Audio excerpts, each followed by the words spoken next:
Bonjour à tous, bienvenue sur la chaîne Lolor. Aujourd'hui, nous allons parler d'un vétéran, j'ai nommé Old Man Logan. L'histoire de ce Logan se passe sur la Terre, accrochez-vous, 807 128. Au niveau de son origin story, le Logan de cette réalité est similaire au Logan classique que vous connaissez tous. Donc, le Logan de la Terre 616. L'adamantium, rejoindre les X-Men, devenir un professeur, etc. L'histoire de ce Logan débute dans la célèbre école de Charles Xavier. Sans savoir réellement pourquoi, Logan, accompagné d'une autre mutante, reçoivent plusieurs SOS de la part des Avengers, des 4 Fantastiques, du Shield et même du Wakanda. Et d'un coup, après une explosion, plusieurs vilains de l'univers Marvel apparaissent. Logan trouve d'ailleurs ça bizarre de voir certains vilains toujours vivants, alors qu'il les croyait morts. Au niveau des vilains, on a vraiment de tout. Du Octopus, du Samouraï d'argent, du Mister Sinister, etc.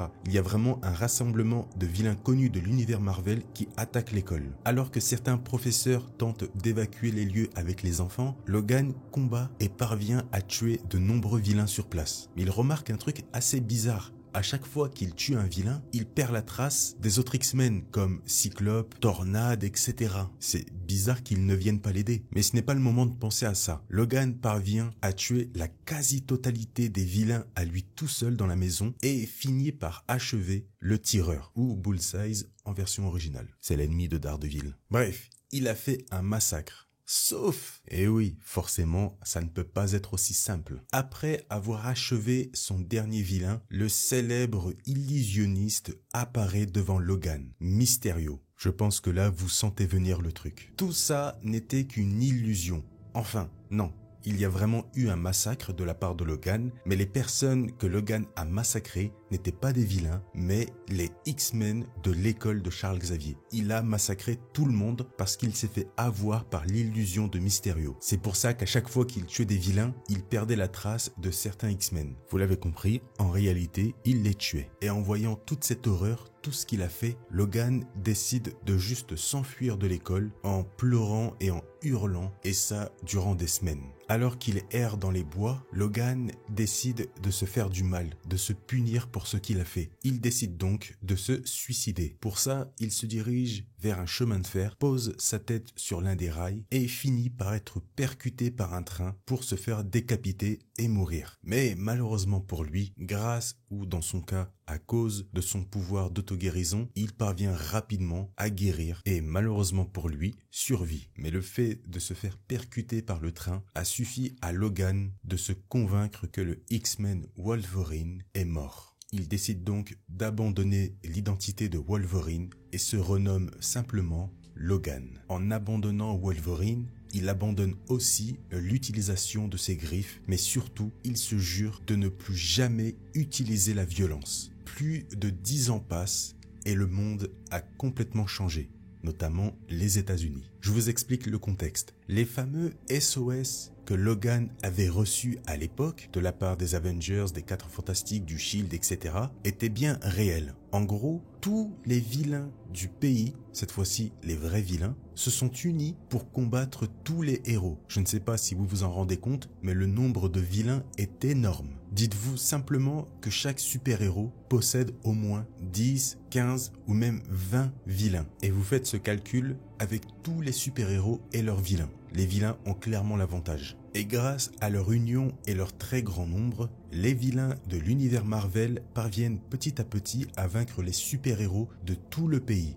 Une lourde bataille a lieu à Las Vegas avec un groupe d'Avengers dirigé par Hawkeye. En plus de ça, le groupe d'Avengers de Clint est aidé par les Thunderbolts, je le dis à la française. Une équipe de vilains entre guillemets qui ne sont plus des vilains. Et ensemble, ils combattent les vilains en plein Las Vegas. Sauf que les Thunderbolts trahissent les Avengers pour le compte de Crâne Rouge. Et malheureusement ce jour-là, tout le groupe de Clint se fera tuer devant ses yeux. Mais lui par contre sera laissé en vie juste pour qu'il puisse être tourmenté par la mort de ses amis. Et les super-héros à travers le pays vont finir par être tous tués par les vilains. 50 ans après la mort des héros, l'Amérique va être sous le contrôle total des vilains est divisé en plusieurs parties. Tout le côté ouest de l'Amérique a été donné à l'Abomination, mais il sera repris par un gang qu'on nomme simplement le gang des Hulk. À partir de là, la région prend le nom de Hulkland.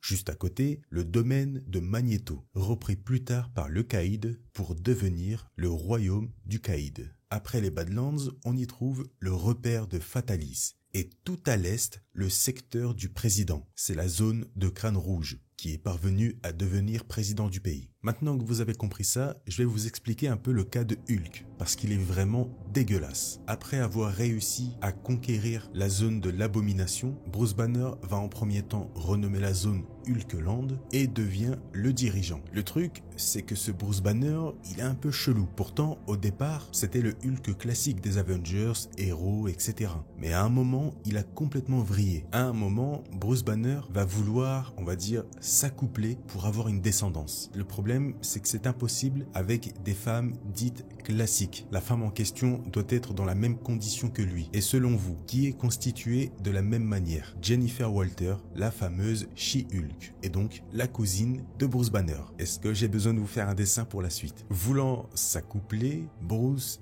et sa cousine Jennifer vont avoir plusieurs relations intimes. Et avec ça, forcément, des enfants. Le gros consanguin. Mais attendez, ce n'est pas fini, puisque les enfants de Hulk et de She-Hulk vont aussi s'accoupler entre eux. Hop là, toute une famille de consanguins. Et ça va se passer comme ça, ainsi de suite. C'est vraiment dégueulasse. Et c'est tout ce beau monde qui deviendra le fameux gang des Hulk. Voilà, maintenant vous avez le contexte. Reprenons un peu l'histoire de notre cher Logan. Ce dernier ayant décidé de ne plus jamais utiliser la violence ni ses griffes, il décide donc avec le temps de se reconvertir en simple fermier. Et il vit dans la région de Hulkland. Il va par la suite rencontrer une femme, Maureen, et ensemble, ils vont avoir 2 enfants, Scotty et Jade. Le problème pour Logan maintenant, c'est que les temps sont très durs. Il n'arrive pas à joindre les 2 bouts pour mettre sa famille en sécurité et en plus de ça, il galère à payer son loyer.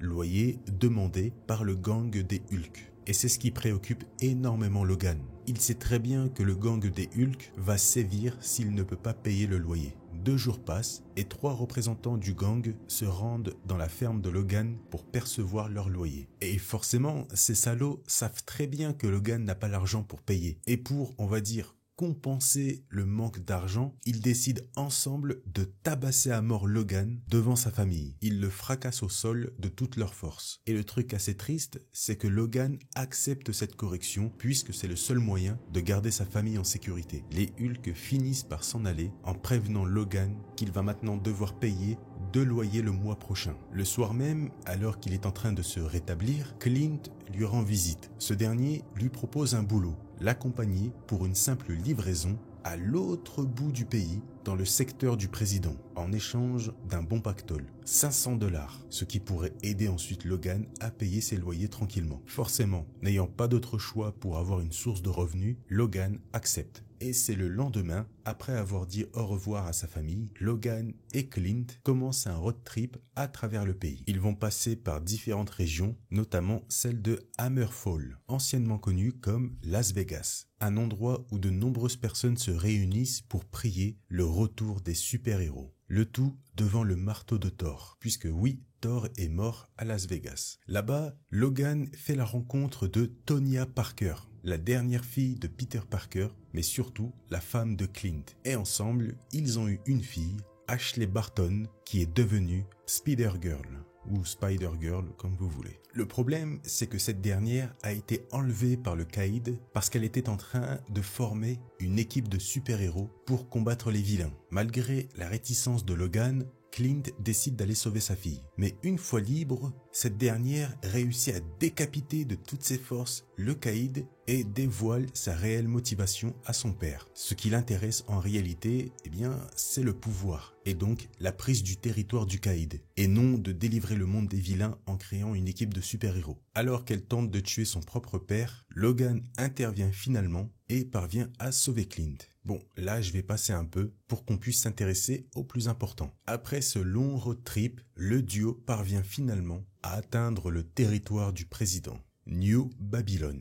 anciennement connu comme Washington. Clint parvient finalement à rencontrer son contact et fait la livraison. C'est là qu'on découvre que la livraison concerne des sérums pour transformer des personnes lambda en super-héros, avec comme objectif de former une nouvelle équipe d'Avengers pour combattre les vilains. Mais avec stupéfaction, Clint et Logan se font trahir. Logan se fait tirer dessus à plusieurs reprises partout dans le corps, tandis que Clint, malheureusement, se fait exécuter. Les personnes présentes étaient en réalité des agents du SHIELD, et le SHIELD travaille directement pour Crâne Rouge. Les deux corps sont ensuite emmenés directement dans la salle de collection de Crâne Rouge. D'ailleurs, pour compenser son ego, il arbore maintenant le costume ensanglanté du Captain America, qu'il a tué lui-même 50 ans plus tôt. Mais vous connaissez Logan et son facteur de guérison. Ce dernier parvient rapidement à se remettre sur pied et met KO tous les hommes de Crâne Rouge. Un petit combat s'enclenche entre les deux,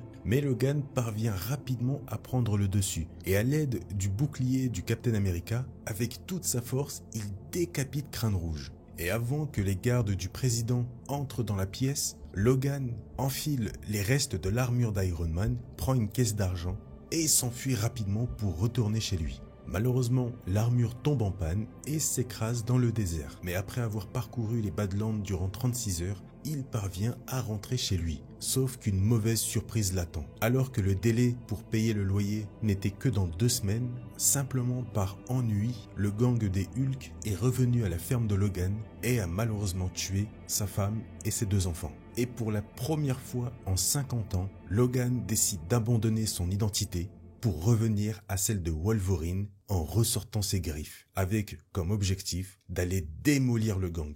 Et un par un, il va chasser la quasi-totalité du gang en les tuant avec une violence incroyable. Après tout ce carnage, il fait la même chose directement dans le camp du gang. Et c'est à ce moment-là que le fameux Bruce Banner sort de sa cachette pour confronter Wolverine. Malgré son âge avancé, il conserve une force incroyable et parvient à mettre en mal Wolverine durant la confrontation. Et alors que ce dernier réussit à le blesser assez violemment, Bruce Banner pète un câble et se transforme en Hulk. Sauf que ce Hulk, il est vieux, il est dégueulasse, il est pas beau, mais il est énorme et toujours aussi puissant. Et sans aucune difficulté, il attrape Logan et il le dévore. Voilà. Fin. Je vous l'ai dit, ce Hulk est vraiment énorme. Sauf que quelques heures plus tard, alors qu'il se plaint de crampes au ventre, il a oublié une chose importante. Wolverine a un facteur de guérison. D'un coup, Logan parvient à sortir par le dos de Hulk, ce qui tue définitivement le chef du gang. Après tout cela, et après avoir enterré sa famille comme il se doit, Logan décide de ne plus se cacher et débute sa nouvelle quête, faire tomber tous les vilains du pays. Fin réelle de l'histoire cette fois-ci. Alors, j'ai vulgarisé énormément de choses et j'ai passé certaines choses sans en dévoiler d'autres, notamment à la fin. Pourquoi ? Eh bien pour vous forcer à aller lire ce comics. Il est génial. Vous n'avez pas besoin de prérequis pour le lire, donc vraiment lisez-le. J'espère que cette nouvelle vidéo vous a plu. N'oubliez pas le petit pouce bleu, ça fait toujours très plaisir, ça aide énormément la chaîne et c'est gratuit. Je compte sur vous. Le commentaire aussi pour me dire ce que vous pensez de cet univers, ce que vous pensez du Logan, de cette histoire. Lâchez-vous dans les commentaires et bien sûr pensez à vous abonner à la chaîne si cette dernière vous plaît. On se dit à une prochaine fois sur la chaîne Le Lore.